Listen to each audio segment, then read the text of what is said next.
Everyone. Next up, we have Social Life Network. It trades on the OTC Pink sheets under the symbol WDLF and is a technology business incubator that provides tech startups with seed technology development and legal and executive leadership, making it easier for the founders to focus on raising capital, perfecting their business model, and growing their network usership.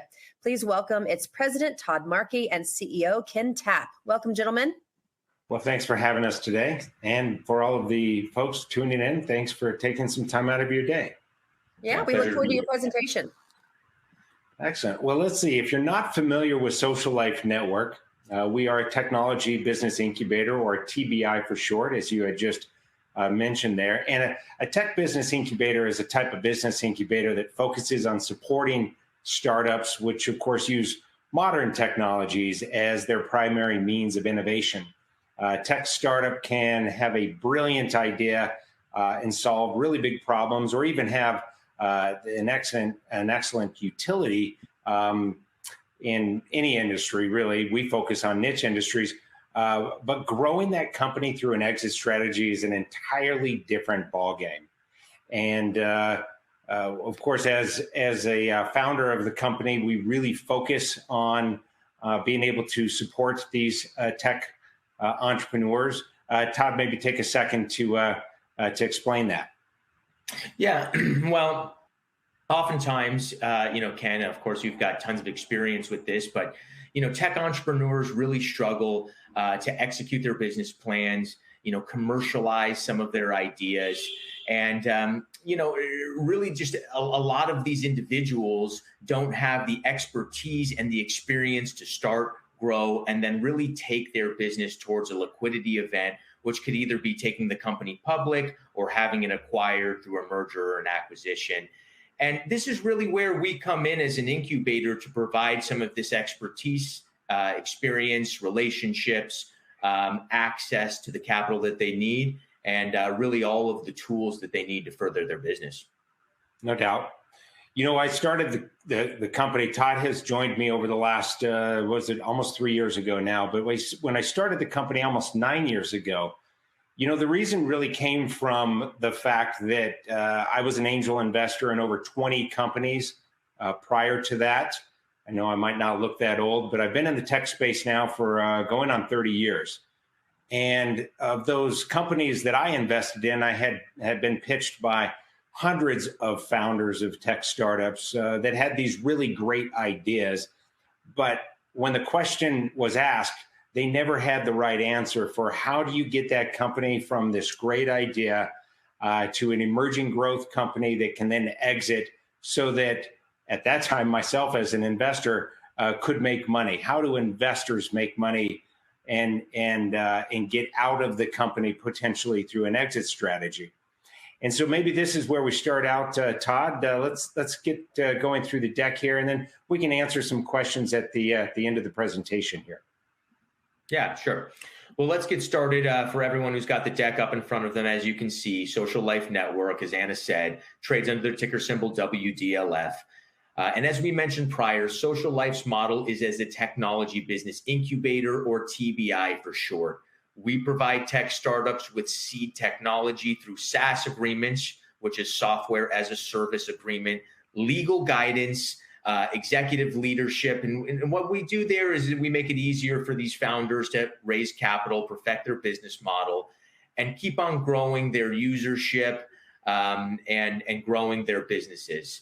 So first things first, as everyone knows, we at times may make some forward-looking statements. It's always important to read the safe harbor and understand, some of the details that go into making investments in stocks.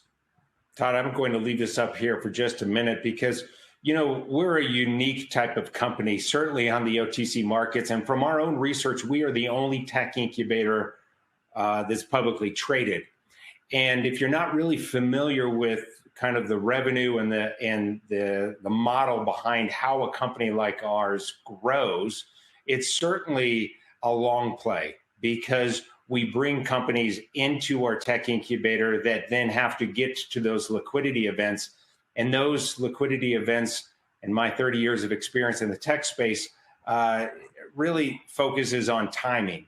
And so sometimes timing gets shifted, it gets moved up or it gets moved back. And so we talk about all of the time, certainly through our ongoing podcast that we do every few weeks for the company on our own YouTube channel. We talk about these companies and their timing for their liquidity events. In many cases, they're in niche industries that focus on certain things that could happen legislation-wise in those industries, or things that we think are about to happen in the tech industry, new technology, new hardware that's about to come out. So we want to time these exit strategies just as any major big tech company would, for instance, a Facebook or a WhatsApp or an Uber, timing those IPOs and those acquisitions perfectly. And so we talk a lot about the future. And so it's important as you go through the safe harbor to understand that things that we talk about today could shift and change in the coming weeks and certainly months.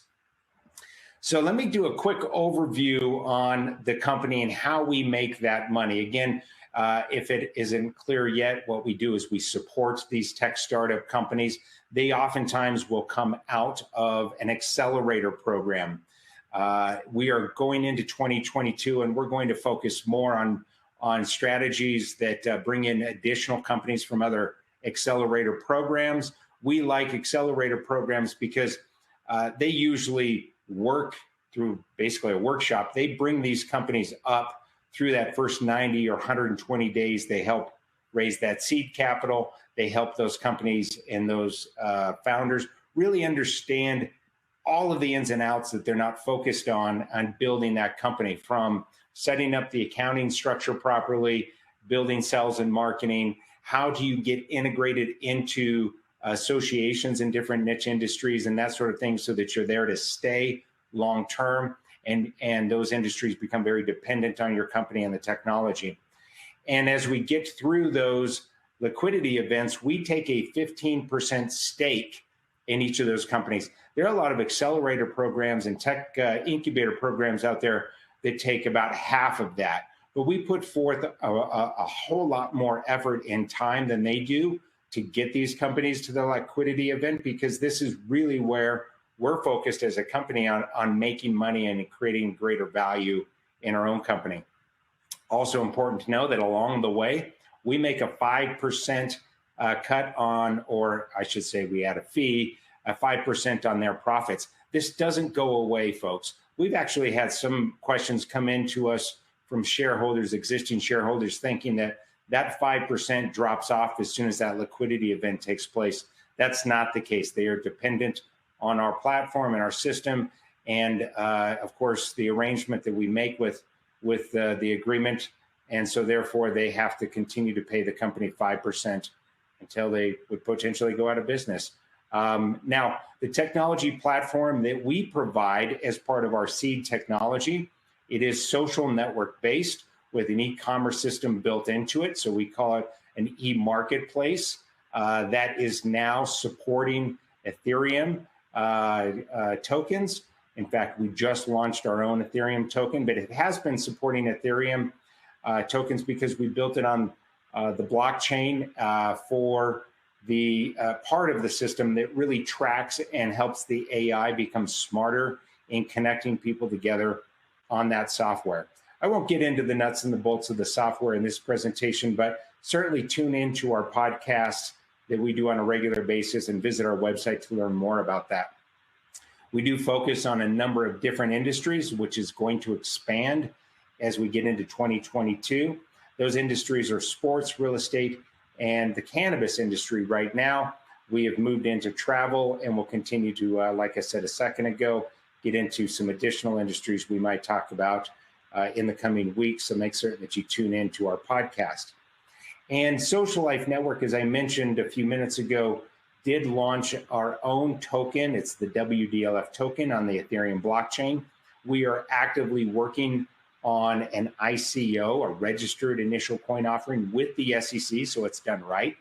And in parallel to that, we are working on an uplisting to a major stock exchange, either New York Stock Exchange or NASDAQ. Now, I mentioned our revenue model. I just put the big bullet points up here and cover it one more time. We take 5% of the total e-commerce revenue.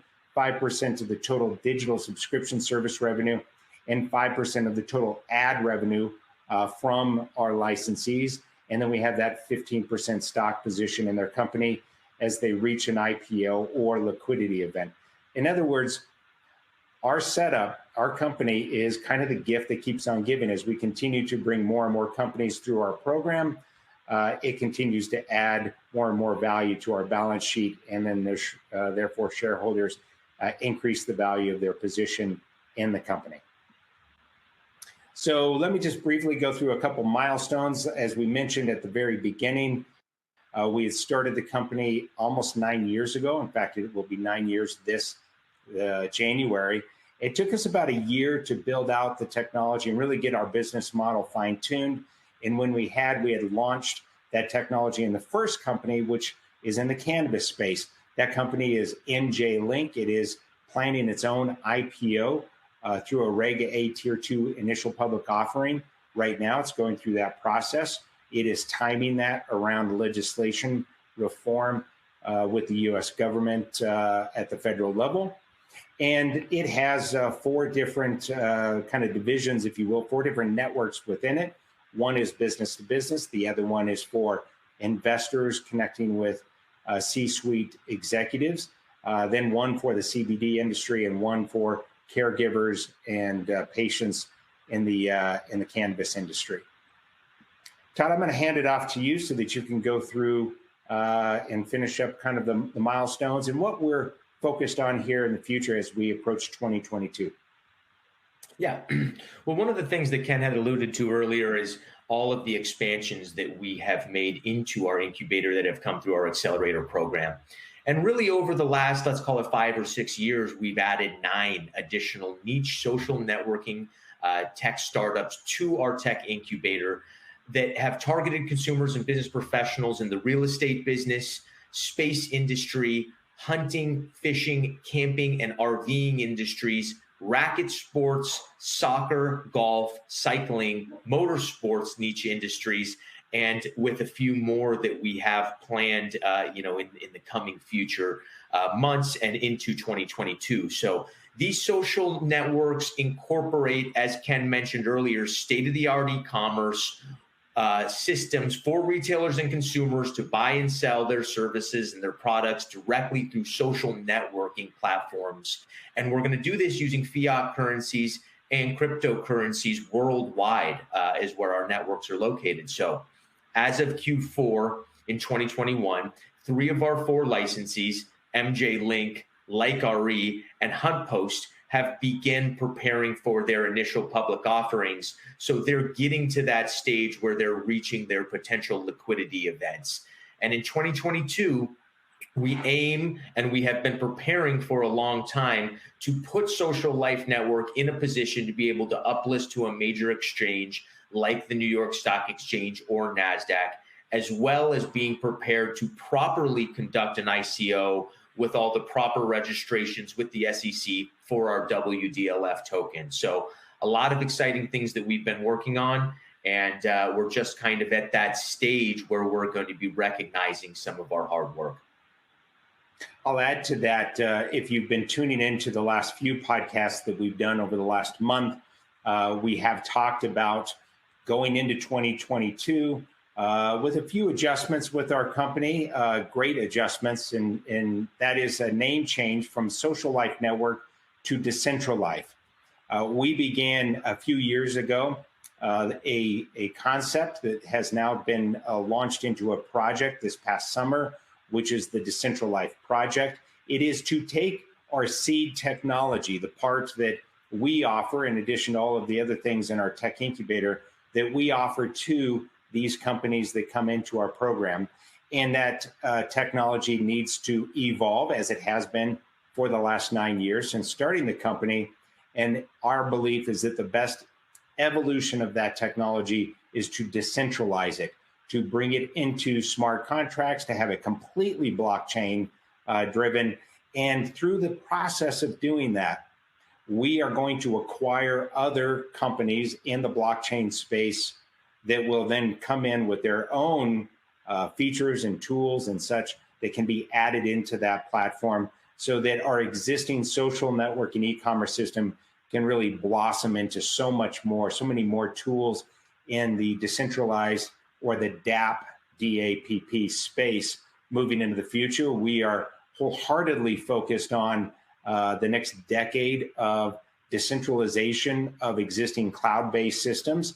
And we will expand out our business model so that in addition to being an incubator that helps these companies, these startup companies get to that liquidity event, that we are also helping other companies take their cloud-based systems and decentralize those systems. So a lot of exciting things for us going into 2022 and certainly beyond.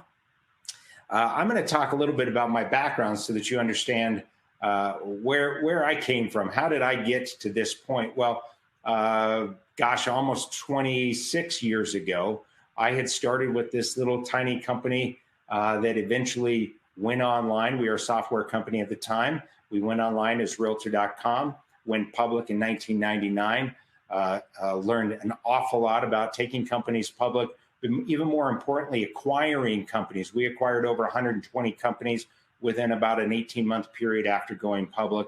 And I understood at that time, this is how you take a public company and expand out its footprint and certainly add to its balance sheet and all of its human capital.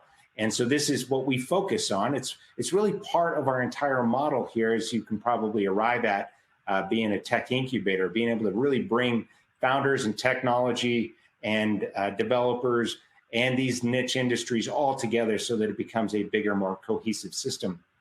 And then through that process, I came out of that IPO, started a company that then helped support and help get launched other companies that you're familiar with, I'm sure, Zillow, Trulia. And through the process, like I said at the very beginning of the conversation here, have invested as an angel investor in many tech startups and have held many different roles.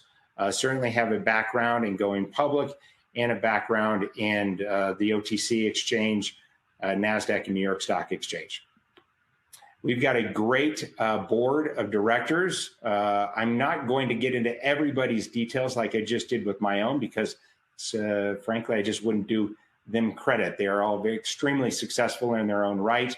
Brian Lazarus, Britt Glassburn, Lynn Murphy, and Todd Markey. Please visit our website so that you can dive into each one of them and the deck that we have online and do some background research on them if you like.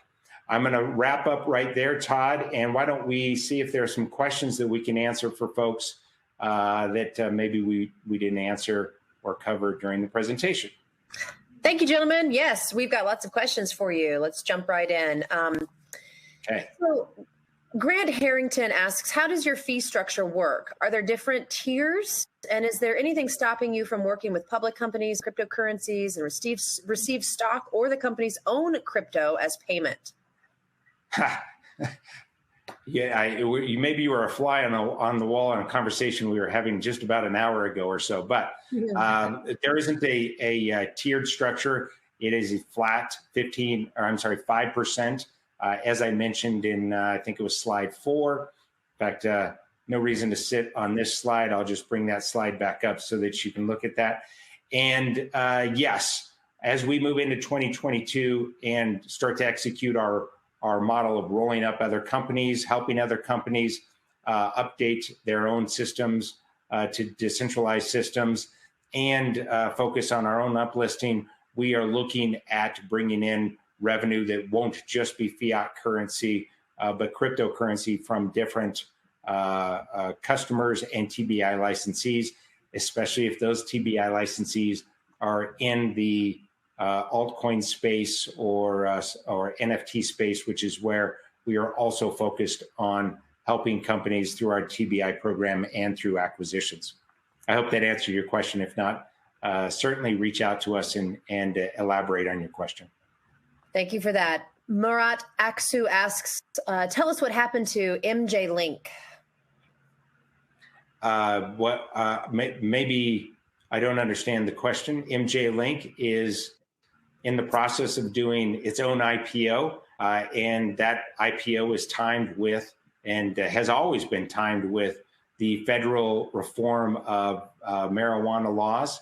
And specifically, we'd like to see the federal government just reclassify marijuana altogether. But what we are most focused on, and I think most of the large investors that are looking to get into the industry are also focused on this, is reforming federal banking so that companies in the cannabis industry here in the United States can open up bank accounts freely, and more importantly, investors don't have to fear investing in those companies, because at a federal level it is still illegal.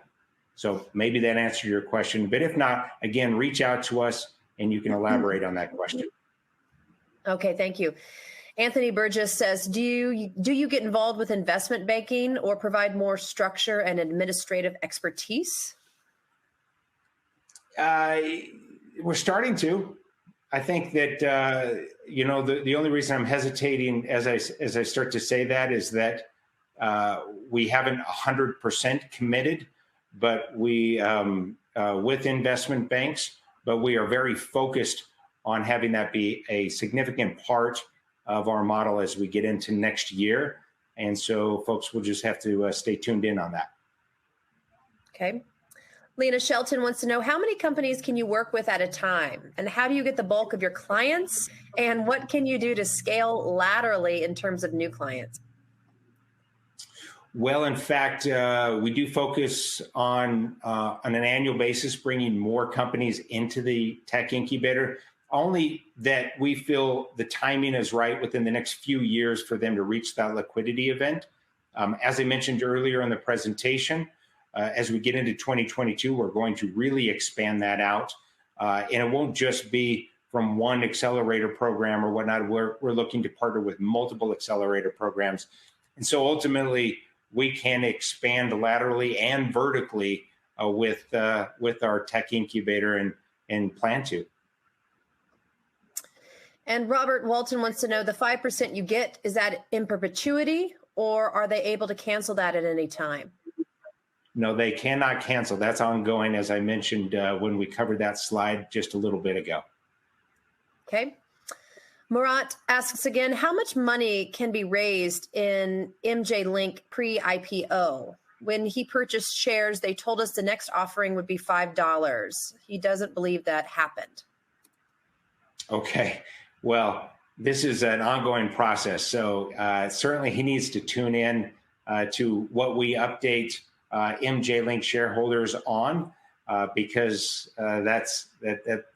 it sounds from his question, that one and the previous one, that he thinks that everything is over or isn't moving forward. And in fact, it's moving forward faster. But we, again, are waiting on that federal reform to take place. Got it. Frank Gatta, can you talk about dilution thus far and going into the future? Do you see much more of it? Well, I think, this is a great question. We talk about this in multiple companies that we're not only focused on right now, but we hope to be focused on in the future that would come into our incubator. And, dilution is always a really important thing with these companies as they reach their liquidity event.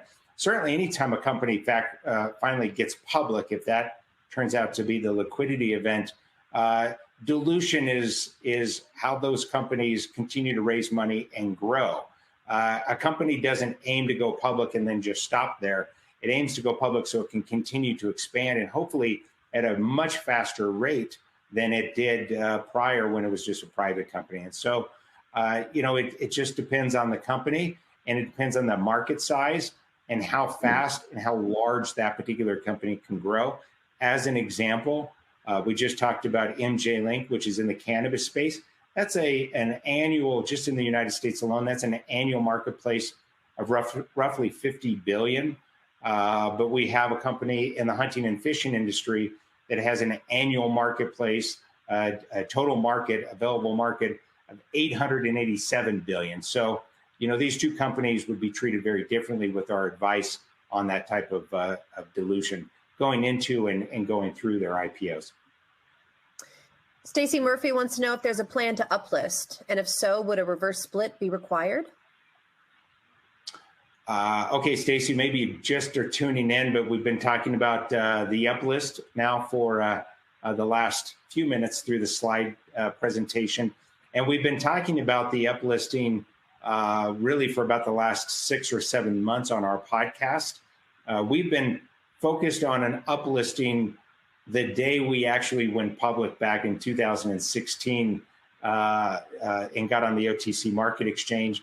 And so, finally we're getting to that point. And as far as a reverse stock split, absolutely, if the stock is below the minimums of an uplisting on, for instance, NASDAQ and the New York Stock Exchange, which the minimums are $4 and $5 respectively, then you'd have to do some sort of reverse stock split.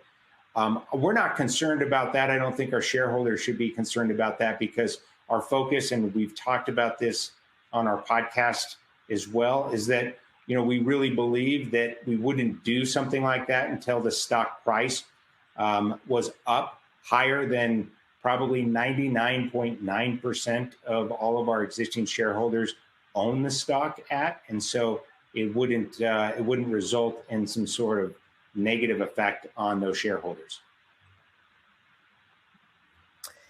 Michelle Newell wants to know, how long does each startup company spend in the incubator? Well, there's not a set amount of time. Again, it is all about timing. We bring them into the incubator when we think that there's a window of 2 or 3 years, maybe sooner if possible. It depends on the industry. I think that we're going to get into 2022, and through some of the altcoin, NFT, cryptocurrency type companies that come into the incubator, that's an industry that's moving at a much faster pace, and so that timeline could change. But usually, when we bring them in, we're looking at about a 2 to 3 year window. Here's a question from Jerome Lisk, and he says he's asking this question because he's a neurologist that's been a senior advisor for health tech startups for 10 years. And he wants to know if you're looking at healthcare startups, and specifically, how are you different from Rock Health Tech Incubator? Well, I'm not familiar with that particular incubator, so I can't speak on our difference. But yes, the answer is we're focused on multiple new industries, and the healthcare industry is one of those industries as well. Great. We have one last question from Grace Miles. Do you have an exit strategy to the point where you ever stop working with a company that you incubated? I'm sorry. Can you say that one more time? I'm not sure I understood. She's wanting to know if you have an exit strategy if you want to stop working with a company that you have in your incubator. Okay, I don't think that's really an option for us stopping, at least at this stage. At least I should say the companies that are in our incubator, we don't have any intention of stopping the working with those companies. We are in it to win it, if you will. We're in it through those liquidity events, whether it's an IPO or it's an acquisition. If it doesn't look like the markets are going to be favorable, the public markets will be favorable to that company through an IPO, then we look at an acquisition instead. In fact, to be honest with you, we have a couple in the incubator that we know would never have the same value as a public company as they could through an acquisition, just because they're a great acquisition target to existing traditional companies in those niche industries. But as far as not working with them anymore, that's not part of our business model. All right. Well, thank you, gentlemen, so much for joining us. We hope that you've enjoyed this. We've certainly enjoyed your presentation. We'd love for you to come back with some updates in the future. Looking forward to it. Thanks for having us. Yeah, thanks, Anna. All right. Thank you, guys. Have a great day. Stay with us, everyone.